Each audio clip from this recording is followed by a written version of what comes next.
Hello friends, welcome back. हम लोग आज के क्लास में डिस्कस करेंगे कॉम्प्लेक्स वेरिएबल को। तो complex variable very important topic है competitive exam point of view से।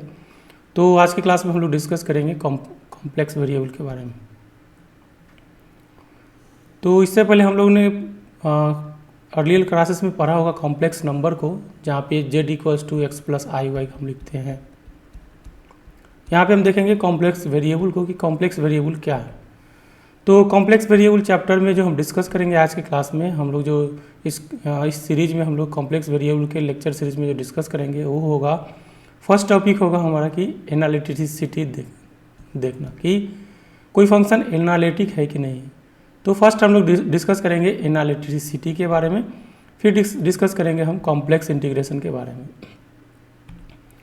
उसके बाद हम डिस्कस करेंगे पावर सीरीज के बारे में, कॉम्प्लेक्स पावर सीरीज की क्या है कॉम्प्लेक्स पावर सीरीज और कैसे इसके बेसिस पे हम बहुत सारे क्वेश्चंस देखेंगे।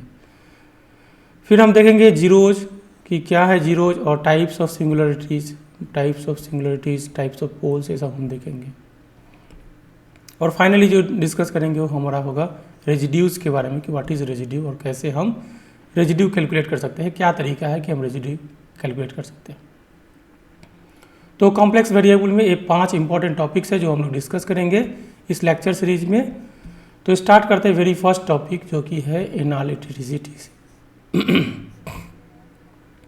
तो एनालिटिसिटी के बारे में हम डिस्कस करते हैं।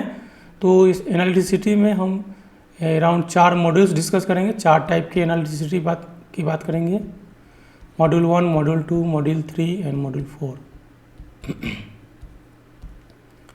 कोशिश करेंगे आज की क्लास में मॉड्यूल 1 कंप्लीट कर ले, इसके जो एनालिटिसिटी है उसके मॉड्यूल 1 को कंप्लीट कर ले। फिर नेक्स्ट क्लासेस में हम डिस्कस करेंगे मॉड्यूल 2, मॉड्यूल 3 एंड मॉड्यूल 4। तो स्टार्ट करते हैं एनालिटिसिटी को। तो हम एनालिटिसिटी को स्टार्ट करते हैं। तो सबसे पहले थोड़ा सा कॉम्प्लेक्स वेरिएबल को थोड़ा सा इंट्रोड्यूस करते हैं। तो फर्स्ट हम बात करते हैं कॉम्प्लेक्स फंक्शन को कि कॉम्प्लेक्स फंक्शन क्या है। तो मैथमेटिकली कॉम्प्लेक्स फंक्शन को हम लिखते हैं W से लिखते हैं, और W जो है कि फंक्शन ऑफ Z है, जहाँ पे Z क्या है कॉम्प्लेक्स नंबर है। हमारे पास यहाँ पे Z क्या है कॉम्प्लेक्स नंबर है। तो मैथमेटिकली हम कॉम्प्लेक्स फंक्शन को क्या करते हैं W से लिखते हैं, और W जो कि है फंक्शन ऑफ Z है। और यह 2 पार्ट में है, एक आपका फंक्शन है जो कि आपका रियल है और दूसरा फंक्शन है जो कि इमेजिनरी है। तो यह एक u है और एक v है। u क्या है फंक्शन ऑफ x और y है जो कि रियल पार्ट है, और v क्या है यह भी function of x and y है, लेकिन आपका क्या है इमेजिनरी पार्ट है। ये रियल पार्ट है और ये आपका क्या है इमेजिनरी पार्ट है। तो इमेजिनरी पार्ट है और ये आपका क्या है रियल पार्ट है। तो हम अभी डिस्कस कर रहे हैं कॉम्प्लेक्स फंक्शन के बारे में, इंट्रोडक्शन दे रहे हैं कॉम्प्लेक्स फंक्शन का।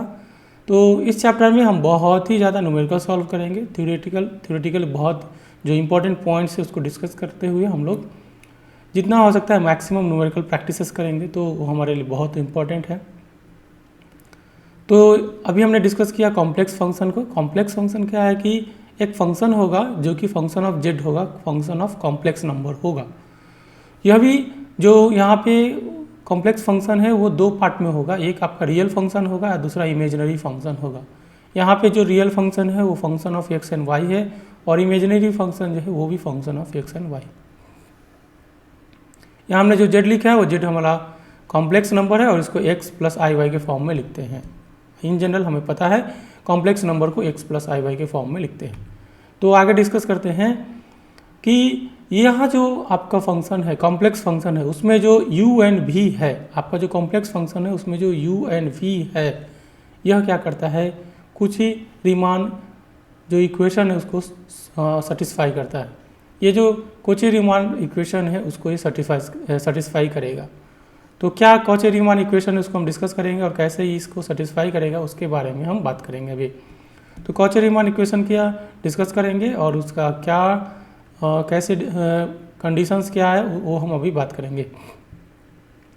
तो अकॉर्डिंग टू CR इक्वेशन जो है, according to Cauchy Riemann equation जो है आपका कि जो u है, यहाँ पे जो u है उसको अगर आप x के रिस्पेक्ट में डिफ्रेंशिएट करेंगे और v को y के रिस्पेक्ट में डिफ्रेंशिएट करेंगे तो वो आपस में इक्वल होंगे।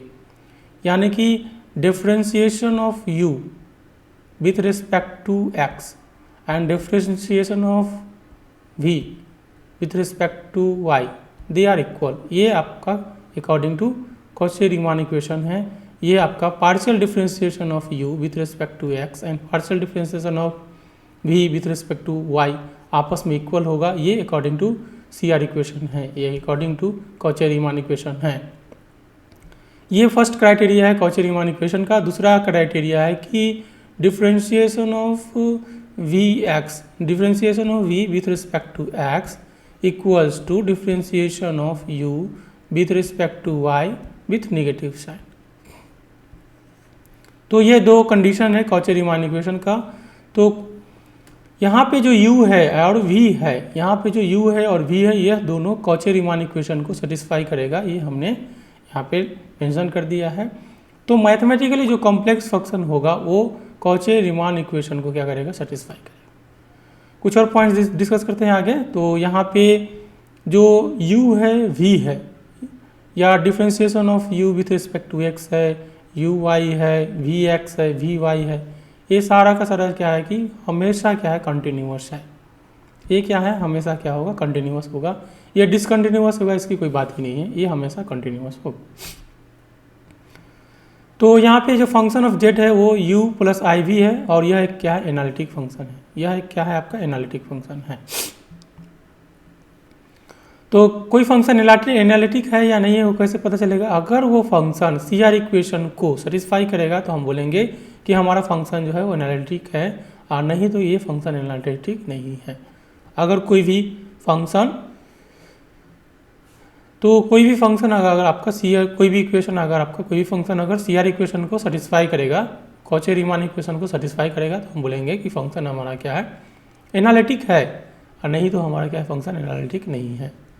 तो यहाँ जो फंक्शन है complex function f of z, ये हमारा क्या है, जो कि function of u and v है, और इस तरह से सेटिस्फाई कर रहा है रिलेशन, और बोलेंगे कि हमारा क्या एनालिटिक फंक्शन है। तो function f of f dash z हम लिख सकते हैं ux प्लस आई वी एक्स के फॉर्म में भी लिख सकते हैं।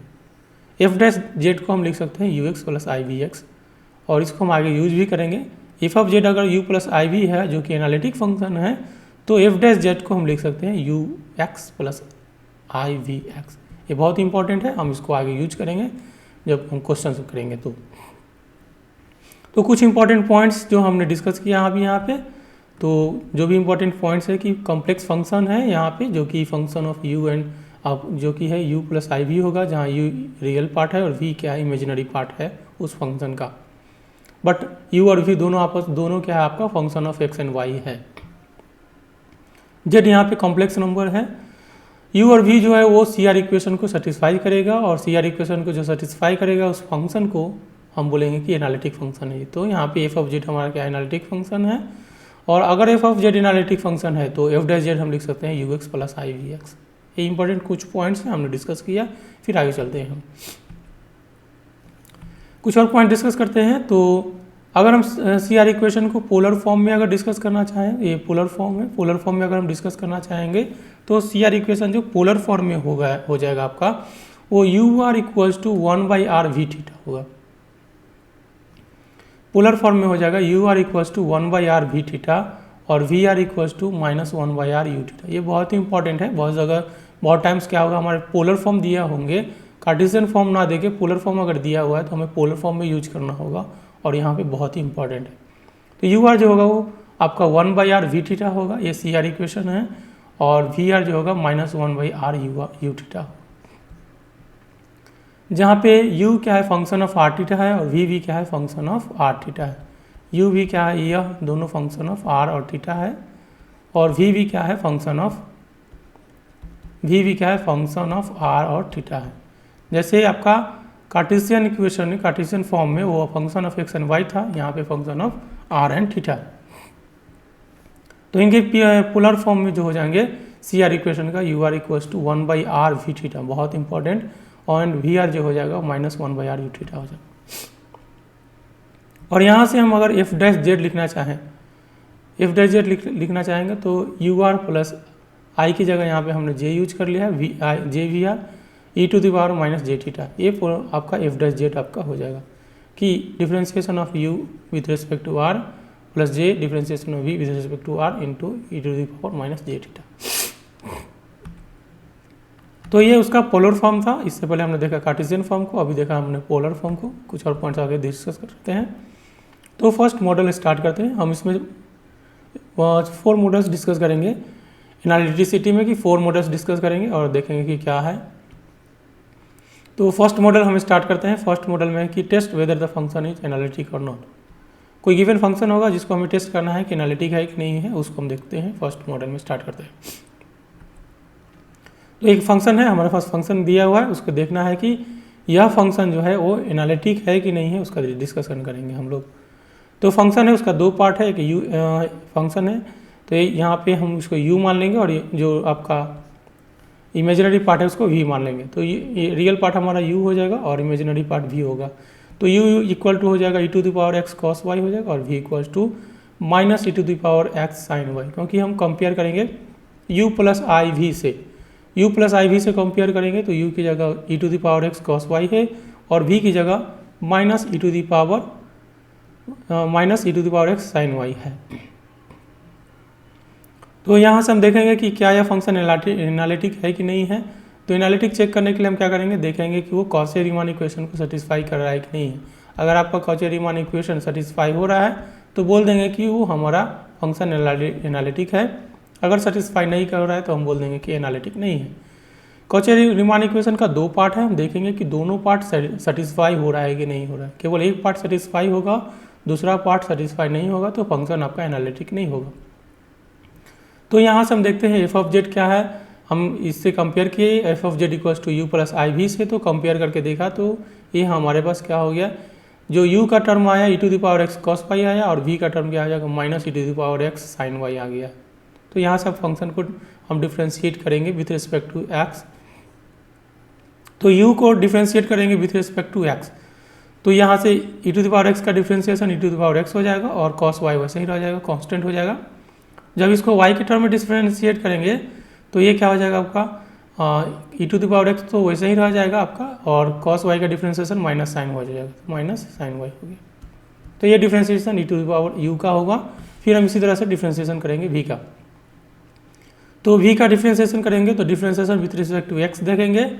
तो x के रिस्पेक्ट में डिफ्रेंशिएशन कितना हो जाएगा minus E to the power x sine Y, क्योंकि e to the power x का differentiation E to the power x हो जाएगा, बाकी चीज़ें वैसे रह जाएंगे।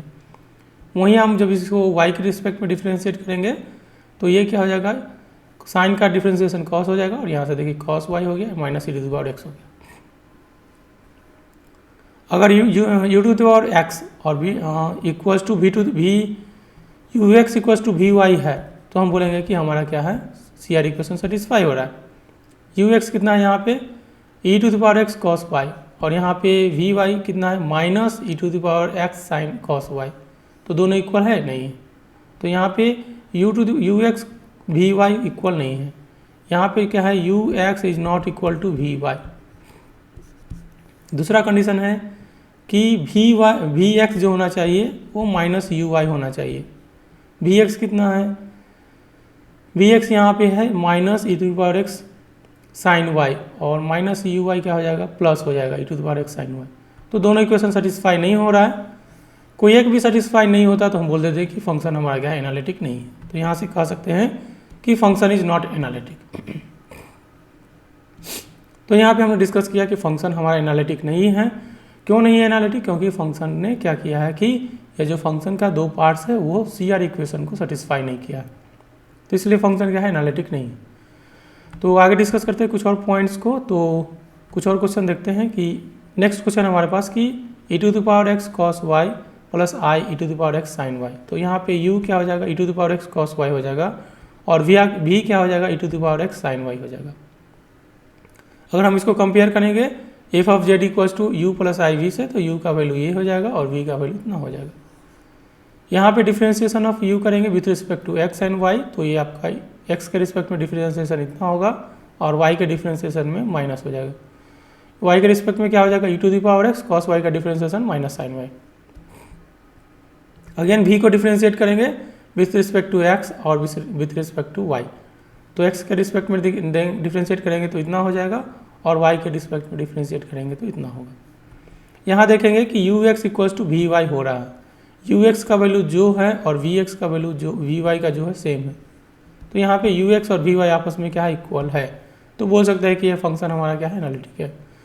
और ये भी इक्वल है आपका vx equals to minus u y, vx का वैल्यू कितना है, e to the power x sine y equals to minus e to the power x sine y, तो दोनों इक्वल है आपका। तो vx इक्वल्स टू आपका हो जाएगा माइनस यू वाई, क्योंकि माइनस से करेंगे तो सेम हो जाएंगे। तो यहाँ पे दोनों जो क्राइटेरिया है CR इक्वेशन का वो वैलिड हो रहा है, तो कह सकते हैं कि यहाँ पे CR इक्वेशन वैलिड है, इसलिए यह फंक्शन क्या है, एनालिटिक है। ये फंक्शन हमारे पास एनालिटिक है। कुछ और क्वेश्चन देखते हैं इसी तरह मॉडल 1 में टेस्ट करने के लिए कि फंक्शन एनालिटिक है कि नहीं है, तो देखते हैं कुछ और क्वेश्चन। नेक्स्ट क्वेश्चन है कि हमें चेक करना है कि फंक्शन एनालिटिक है कि नहीं है। क्वेश्चन है कि f of z equals to z bar, यानी कि x माइनस आई वाई, तो यहाँ पे u कितना हो जाएगा, x हो जाएगा, और v कितना हो जाएगा, माइनस y हो जाएगा। तो u यहाँ पे x हो जाएगा और v कितना हो जाएगा, इसको कंपेयर करेंगे, v इक्वल्स टू कितना हो जाएगा आपका, माइनस y हो जाएगा। u यहाँ पे x हो जाएगा और v कितना हो जाएगा, माइनस y हो जाएगा। इसको डिफ्रेंशिएट करेंगे, u का डिफ्रेंशिएशन करेंगे x के रिस्पेक्ट में तो 1 होगा, और v का डिफ्रेंशिएशन करेंगे x के रिस्पेक्ट में तो कितना हो जाएगा, 0 हो जाएगा। x के रिस्पेक्ट में इसका डिफ्रेंशिएशन कितना होगा, 0 होगा। अगर हम क्या करेंगे, u का डिफ्रेंशिएशन करेंगे y के रिस्पेक्ट में तो इसका डिफ्रेंशिएशन कितना होगा, 0 होगा। v का डिफ्रेंशिएशन करेंगे y के रिस्पेक्ट में तो कितना हो जाएगा, -1 होगा। अब देख रहे हैं यहाँ पे कि CR इक्वेशन सेटिस्फाई हो रहा है कि नहीं हो रहा है। ux equals to v y है क्या, नहीं है, तो ux is not equal to v y, तो कह सकते हैं कि फंक्शन हमारा क्या है, एनालिटिक नहीं है, तो function is not analytic. Although यहाँ पे देख सकते हैं कि vx equals to minus u y है, ये है vx equals to minus u y है, क्योंकि -0 हो सकता है फिर भी, लेकिन क्योंकि यह सेटिस्फाई नहीं हो रहा है तो इसलिए फंक्शन हमारा क्या होगा, एनालिटिक नहीं होगा। नेक्स्ट क्वेश्चन करते हैं इसी मॉडल में कि f of z equals to z square equal to x square plus y square हो जाएगा, तो प्लस आई 0 हो जाएगा। तो यहाँ पे u कितना हो जाएगा, x square plus y square हो जाएगा, और v कितना हो जाएगा, 0 होगा। u हो गया आपका x square plus y square, और v कितना हो जाएगा, 0 हो गया। तो यहाँ से ux कितना हो जाएगा, 2x हो जाएगा, और uy कितना होगा, 2y होगा। vx और vy का वैल्यू कितना हो जाएगा, 0 होगा, क्योंकि ये 0 है। तो यहाँ से देख सकते हैं कि ux और ये vy आपस में इक्वल नहीं है, vx और माइनस uy भी इक्वल आपस में नहीं है, तो कह सकते हैं कि फंक्शन हमारा क्या है, एनालिटिक नहीं है। तो इस तरह से हमने देखा कि अगर कोई CR इक्वेशन को सेटिस्फाई कर रहा है तो फंक्शन एनालिटिक होगा, नहीं कर रहा सेटिस्फाई तो कह सकते हैं कि फंक्शन हमारा एनालिटिक नहीं है। नेक्स्ट एक छोटा टर्म है कि इंटीग्रल फंक्शन, कि क्या होता है इंटीग्रल फंक्शन, या जिसको बोलते हैं स्टैंडर्ड इंटायर फंक्शन, इसका दूसरा नाम है स्टैंडर्ड इंटायर फंक्शन। तो इस तरह के फंक्शन को e to the power z sine z cos z sine hyperbolic z cos hyperbolic z, या कोई पॉलिनोमियल को, इस तरह के फंक्शन को हम क्या बोलते हैं, ये हमारा स्टैंडर्ड इंटायर फंक्शन है। अगर हम बात करेंगे f of z equals to z z bar, तो यह नॉट एनालिटिक है, बिकॉज जेड एनालिटिक तो नहीं है, बट जेड बार आपका क्या है, एनालिटिक नहीं है। अभी हमने देखा जेड बार क्या है, एनालिटिक नहीं है। तो ये कुछ इंपॉर्टेंट पॉइंट्स है एनालिटिसिटी में, तो उसको डिस्कस कर रहे हैं। फर्स्ट बात था कि स्टैंडर्ड इंटायर फंक्शन क्या है, जिसको बोलते हैं इंटीग्रल फंक्शन क्या है, तो ये सब फंक्शन क्या है, इंटीग्रल फंक्शन है। F of z equals to z z bar है, ये एनालिटिक फंक्शन नहीं होगा। क्यों नहीं होगा, कि जेड बार जो है एनालिटिक नहीं है। अगर हम बात करें लॉग माइनस एन, अगर आपको कैलकुलेट करना हो कभी लॉग माइनस एन, तो आप इसको कैलकुलेट कर सकते हैं लॉग एन प्लस आई पाई से इसको कैलकुलेट कर सकते हैं। तो इस तरह से हमने एनालिटिसिटी में मॉडल 1 को देखा है कि क्या होगा एनालिटिसिटी। नेक्स्ट क्लास में हम डिस्कस करेंगे मॉडल 2 को। तो आज का क्लास यहीं पे क्लोज करते हैं। Thank you so much for attending the class, see you in the next class. Thank you so much.